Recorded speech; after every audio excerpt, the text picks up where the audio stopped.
Aujourd'hui, je continue mon live et on va parler du deuxième langage de l'amour. Donc, si tu n'as pas vu le live d'hier, j'ai commencé une série de 5 lives sur les différents langages de l'amour. Donc, tu sais, c'est le best-seller de coach de relations de couple qui s'appelle Gary Chapman, qui a inventé ce concept-là. Et donc, je trouve qu'il est assez parlant.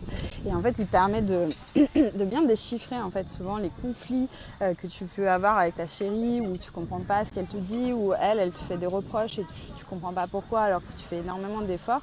Et souvent, c'est expliqué justement par le fait que vous ne parlez pas le même langage, justement. Donc, elle s'attend à quelque chose de ta part que tu ne lui donnes pas, ou alors tu lui donnes autre chose. Et en fait, elle te fait toujours la gueule. Et donc, ça peut être vraiment une source de conflit. Et donc, hier, on a parlé du langage des paroles valorisantes. Pardon. Et aujourd'hui, c'est le deuxième langage, c'est les moments de qualité. Je vais revenir là-dessus pour justement ce moment de coucher de soleil, parce que j'avais le choix entre te le montrer en live, parce que je suis arrivée ici, donc c'était vraiment le moment du coucher de soleil. Je me suis dit, bon, est-ce que je fais en live là, donc je le monte en direct, ou est-ce qu'on prend un verre, je profite de ce moment avec mon chéri, sans téléphone, je le mets vraiment loin et on profite tous les deux juste à regarder ce magnifique coucher de soleil. Donc j'ai fait ce choix numéro 2. Et donc je vais t'expliquer pourquoi j'ai fait ce choix et pourquoi c'est important. Mais avant, en fait, je voulais te dire que je suis contente parce qu'on est lundi, donc chez toi, donc si tu es en France, ça doit être quoi, vers midi ou 1h. Et en fait, j'ai reçu plusieurs messages des personnes qui ont organisé mon expérience Saint-Valentin hier ou avant-hier, parce que du coup, ils voulaient pas le faire jeudi pour la Saint-Valentin. Ils ont fait hier et c'est cool parce que du coup, là, j'ai Charles qui m'a écrit, qui m'a dit: c'était super, je reviens de loin. Merci pour tes bons conseils. Elle a adoré et contente que je puisse la mettre en valeur. Et je suis particulièrement émue. Pourquoi je t'ai lu ce témoignage-là? Parce qu'en fait, j'ai eu des discussions avec Charles avant et qui disait que ça allait pas très bien avec sa chérie ces dernières semaines. Et voilà, donc il revient vraiment de loin. Donc il a fait cette surprise-là et voilà, ça a tout changé pour lui. Donc c'est cool en fait qu'il a pu utiliser cette surprise justement pour essayer d'améliorer le climat dans le couple qui n'était pas au top. Donc ça, ça peut être aussi un moyen justement de raviver un peu la flamme et essayer de résoudre les conflits. Et donc on revient en fait à ce langage de l'amour, donc deuxième langage de l'amour selon Gary Chapman, donc les moments de qualité. Et comment ça va en fait si ta chérie a ce langage de l'amour. Donc première chose, donc comme je t'ai dit hier pour les paroles valorisantes, donc le moyen le plus sûr de savoir. Salut Caro. Ça va? Le moyen le plus sûr, c'est d'aller sur Google en fait et taper 5 langages de l'amour test. Donc comme ça en fait tu es vraiment sûr qu'elle a ce langage de l'amour. Et deuxième manière, c'est si par exemple elle te...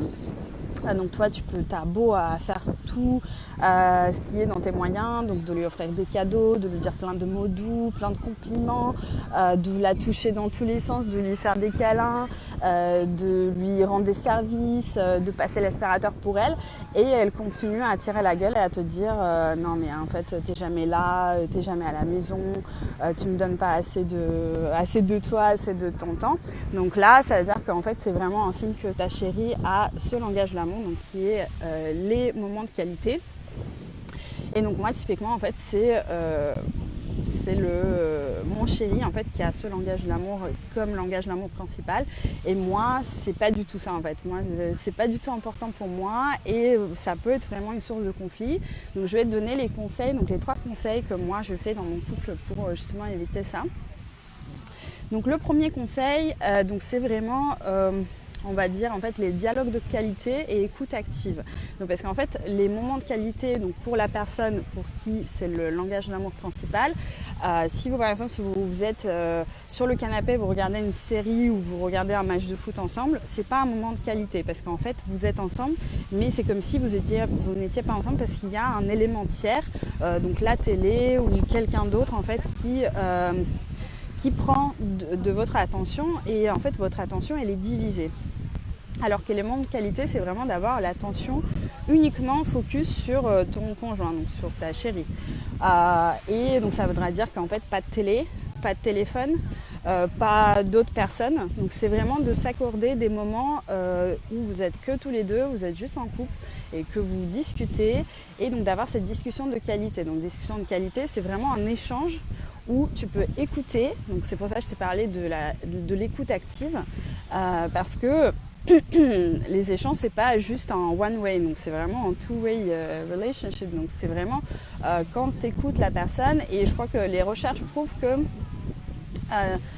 l'écoute active commence à partir de 17 secondes en fait. Si tu as écouté la personne en face de toi et si tu l'as pas interrompu pendant 17 secondes, donc là c'est le bon début, tu vois.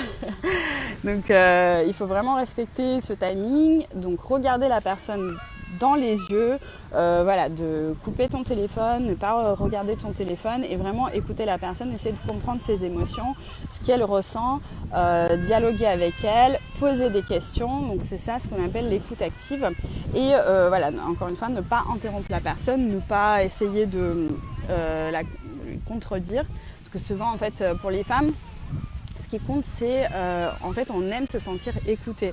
Donc c'est par exemple quand on a des problèmes au boulot et on va commencer à se plaindre en fait par rapport à une collègue, une chieuse, etc. En fait on n'a pas forcément envie d'avoir une solution tout de suite à portée de main, que toi en fait en tant que mec, essaie de nous trouver une solution, de dire bah change de bureau ou parle à ton boss. En fait, on n'a pas forcément besoin de solution, parce que peut-être c'est juste, on a juste envie qu'on nous écoute et qu'on entend en fait notre douleur. Et l'idée, c'est juste voilà, de la prendre dans tes bras, de dire ah ma pauvre chérie, ouais c'est vrai qu'elle est conne ta collègue. Et donc du coup, même cette petite attention-là, elle peut déjà suffire pour que ta femme puisse se sentir heureuse, accueillie et écoutée. Donc ça c'est la première chose, donc les dialogues de qualité et écoute active.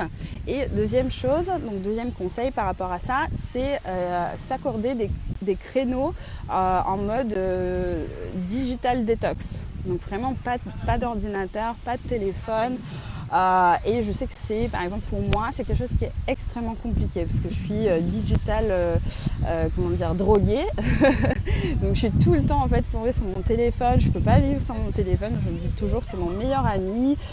L'ordinateur c'est pareil, j'ai vraiment du mal en fait à couper et ça pose vraiment beaucoup de problèmes dans mon couple. Donc là j'essaie de me forcer, et donc ça c'est des choses que tu peux vraiment faire, c'est voilà, de mettre ton téléphone en mode avion, de le mettre sur le côté et ne pas le regarder pendant que tu parles à ta chérie, et surtout à table, parce que moi j'ai pas mal de couples que je connais où en fait le mec c'est normal, il travaille, il a plein de trucs, il a plein d'urgences, d'appels, des choses comme ça, et en fait même à table en fait il garde son téléphone.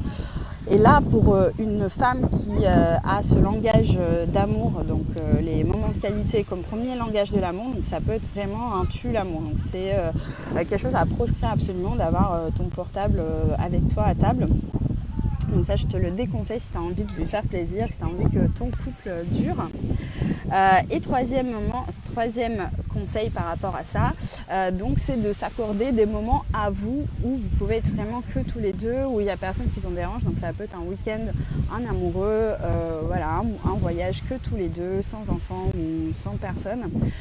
Et encore une fois, n'oublie pas, donc c'est vraiment l'attention qui doit être focus sur ta chérie et pas divisée, pas de téléphone, pas d'appel. Donc vraiment, tu dois être que à elle. Et ça peut déjà suffire à la combler. Donc si tu fais un ou deux week-ends comme ça par an et un ou deux voyages comme ça par an, donc ça peut déjà lui donner, en fait remplir son réservoir de l'amour et le maintenir plein pendant un petit moment. Après, tu vois, tu n'es pas obligé de partir à l'autre bout du monde pour le faire. Donc ça peut être vraiment des choses de tous les jours. Par exemple, de se coucher en même temps le soir. Donc, parce qu'il y a certains couples où voilà, parfois il y a une personne qui se couche plus tôt que l'autre, il y en a une qui préfère regarder la télé ou travailler un peu. Et là, en fait, pour une personne, donc si ta chérie a le langage de moment de qualité comme premier langage de l'amour, donc c'est important que vous partagez ce moment, en fait, que tu vois, vous vous couchez tous les deux, voilà, c'est des câlins, c'est le moment passé ensemble.